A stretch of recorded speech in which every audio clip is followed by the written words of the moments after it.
Christmas night थी। Church की building रोशनियों से नहाई हुई।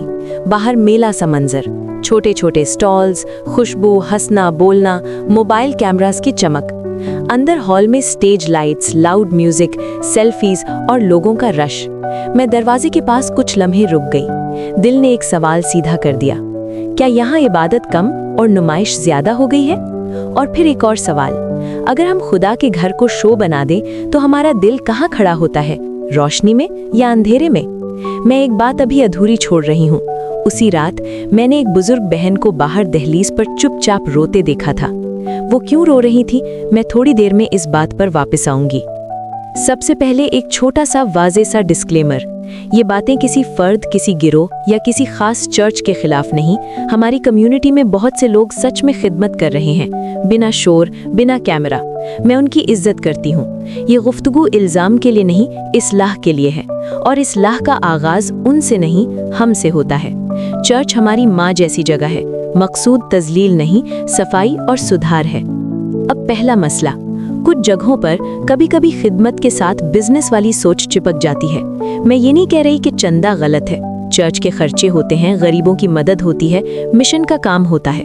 मसला वहाँ होता है जहाँ पैसे का निज़ाम शफ़ाफ ना रहे और दिल पर दबाव आ जाए।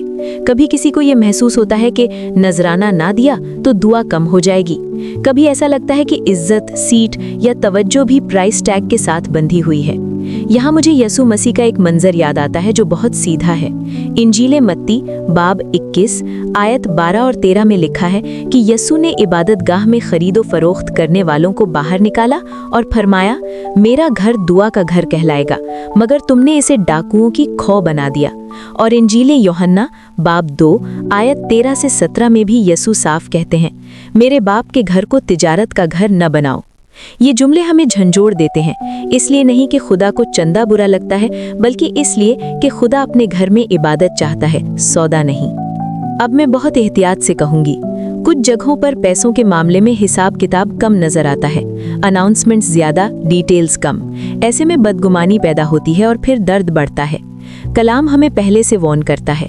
2 पतरस बाब 2 आयत 1 से 3 में ये बात आती है कि कुछ लोग लालच से लोगों को अपना फायदा उठाने के लिए इस्तेमाल करते हैं। और 1 तिमुथियुस बाब 6 आयत 10 ये याद दिलाती है, रुपए की मोहब्बत हर तरह की बुराई की जड़ है। नोट कीजिए, रुपया नहीं, मोहब्बत मसला बनती है। जब पैसा दिल पर हुकूमत करे तो खिदमत भी सख्त हो जाती है, और जब मसीह दिल पर हुकूमत करे तो पैसा भी अमानत बनकर साफ हो जाता है। अब मैं पहली अधूरी बात बंद कर रही हूँ, वो बुजुर्ग बहन। मैं उनके पास गई, नरमी से पूछा, बाजी आप ठीक हैं? उन्होंने कहा, बेटे सब कुछ बहुत खूबसूरत है, मगर मेरे पास नजराना पूरा करने को पैसे नहीं। मुझे डर लगता है खुदा नाराज ना हो। उस वक्त मेरे दिल में तीसरा सवाल खुला, क्या हमने खुदा के फजल को इतना मुश्किल बना दिया कि गरीब इंसान खुदा से डर कर रो रहा है? खुदा का फजल तो मुफ्त है, और रूहानी चीज को खरीदना ये तो बिल्कुल गलत सोच है। आमाल बाब 8 आयत 18 से 20 में जब शमाउन ने रूहानी बरकत को पैसे से लेना चाहा तो पतरस ने उसे रोका। मतलब ये कि रूहानी नेमत, दुआ और बरकत मार्केट की चीज नहीं, ये खुदा का तोहफा है।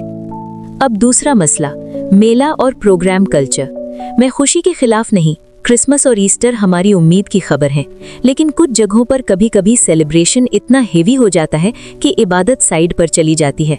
हम रोशनियां तो बढ़ा देते हैं, मगर दिल की रोशनी कम हो जाती है। हम साउंड तो तेज कर देते हैं, मगर अंदर की खामोश दुआ दब जाती है। यसु ने इबादत का सीधा स्टैंडर्ड दिया। इंजीले यूहन्ना बाब 4 आयत 23 और 24 में यसु भरमाते हैं, सच्चे परस्तार बाप की इबादत रूह और सच्चाई से करेंगे, क्योंकि खुदा रूह है। यानी स्टेज, लाइट्स, अरेंजमेंट सब ठीक, मगर मरकज रूह और सच्चाई है। और फिर आमोस बाब 5 आयत 21 से 24 में खुदा अपनी कौम से कहता है कि सिर्फ रस्में, सिर्फ गीत, सिर्फ मेला, अगर दिल ठीक ना हो तो खुदा को पसंद नहीं। फिर वो कहता है, इंसाफ और रास्ती को बहने दो। इसका मतलब यह है कि चर्च के अंदर हमारी वर्शिप का असर चर्च के बाहर हमारी जिंदगी में नजर आना चाहिए, वरना रोशनी सिर्फ बल्ब्स की रह जाती है, रूह की नहीं। अब तीसरा मसला, लिबास, फैशन और अदब।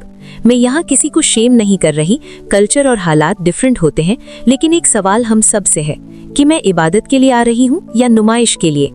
एक पत्रस बाब 3 आयत 3 और 4 हमें याद दिलाती है कि असली खूबसूरती सिर्फ बाहर की सजावट नहीं बल्कि दिल का पोशीदा इंसान है, नरमी, हया और साफ रूह। और एक कुरिन्थियोस बाब 6 आयत 19 और 20 में लिखा है कि हमारा जिस्म रूहुल कुद्दूस का मंदिर है और हम कीमत से खरीदे गए हैं, इसलिए अपने जिस्म से खुदा का जलाल जाहिर करो। यानी अदब सिर्फ कपड़ों का नाम नहीं, अदब नजरों का, अल्फाज का और नीयत का नाम है। सादगी इबादत को खूबसूरत बनाती है, नुमाइश इबादत को भारी कर देती है। अब मैं दूसरा ओपन लूप बंद कर रही हूँ, जो मैंने स्टार्ट में पूछा था, क्या इबादत कम और नुमाइश ज्यादा? इसका जवाब हर जगह सेम नहीं। बहुत से चर्चेस सिंपल तौर पर सच्ची दुआ के साथ, गरीब की मदद के साथ बड़े खामोशी से काम कर रहे हैं, और वही हमारी उम्मीद है। लेकिन जहाँ भी हम में से कोई किसी भी लेवल पर इबादत को तिजारत बना रहा हो या रूह को शो के नीचे दबा रहा हो, वहाँ खुदा का कलाम हमें वापस बुलाता है, नरमी से मगर सच्चाई से। इस्लाह के लिए मैं 3 सीधे कदम रखती हूँ। पहला, इबादत में सादगी। अपने लिबास, अपनी बातचीत, अपनी पोस्टिंग, हर चीज में नियत ये हो कि मसीह नुमाया हूँ, मैं नहीं। दूसरा, पैसों में शफाफियत और जवाबदेही। चंदा अमानत है, साफ हिसाब, साफ रिपोर्टिंग और लोगों पर जीरो दबाव। तीसरा, कमजोर लोगों की खबरगिरी। याकूब बाब 1 आयत 27 के मुताबिक पाक और बेऐब दीन यही है कि यतीम और बेवा की खबर लो। और जब चर्च आमाल बाब 2 आयत 42 से 47 वाली रूह में चलता है, दुआ, तालीम, फेलोशिप और जरूरतमंद की मदद, तब चर्च का नूर स्टेज पर नहीं जिंदगी में नजर आता है। आइए दुआ करें। ऐ खुदावंद यसू, हमारे दिल साफ कर। जहां हमने इबादत में तिजारत मिला दी, हमें माफ कर और सुधार। जहां हमने शो को प्रायोरिटी बना दिया, हमें रूह और सच्चाई की इबादत सिखा। जहां हमने लिबास और स्टाइल को मरकज बना दिया, हमें सादगी और अदब अता कर। हमारी लीडरशिप को ईमानदारी दे, हमारी जमात को मोहब्बत दे और हमारे चर्च को ऐसा घर बना दे जहां दुआ जिंदा हो, हिसाब साफ हो और गरीब इज्जत से बैठा हो। आमीन।